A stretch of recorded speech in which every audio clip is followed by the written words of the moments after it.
Hello అందరికీ, welcome to my Sankranti mini vlog part 1. ముందుగా belated happy Sankranti. Sankranti అనగానే గుర్తొచ్చేది మన ఊరు. అయితే నేను సంక్రాంతి ఎలా సెలబ్రేట్ చేసుకున్నానో మీతో షేర్ చేసుకుంటున్నా.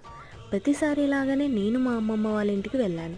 తను చేసే పిండి వంటలు, కలర్ఫుల్ ముగ్గులు అండ్ ఆల్సో గాలిపటాలు, అబ్బబ్బబ్బబ్బా, ఆ ఎంజాయ్మెంటే వేరు ఫ్యామిలీతో. అంతే కదా అండి, ఫ్యామిలీ ఎక్కడ ఉంటే అక్కడే కదా పండగలాగా ఉంటుంది. నేను ఇంకా మా వాళ్ళు సంక్రాంతి ఎప్పుడెప్పుడు వస్తే మేము మా అమ్మమ్మ వాళ్ళ ఇంటికి వెళ్ళిపోయి ఎంజాయ్ చేద్దామని చూస్తాం. బట్ ఈసారి మా అన్నయ్యని సెలబ్రేషన్స్లో మిస్ అయ్యాం. Because he is in UK. We miss you అన్నయ్య. అక్కడే దగ్గరలో ఉన్న ఫామ్ హౌస్కి నేను ఇంకా నా చెల్లెళ్ళు అండ్ మర్దళ్ళ గ్యాంగ్తో వెళ్ళిపోయి కొద్దిసేపు అలా ఆ నేచర్ని ఎంజాయ్ చేసి ఇంటికి వెళ్ళి అక్కడ మంచిగా చలిమంటని వేసుకున్నాం. So that's it for this vlog. See you all in my next upcoming vlogs. Bye bye.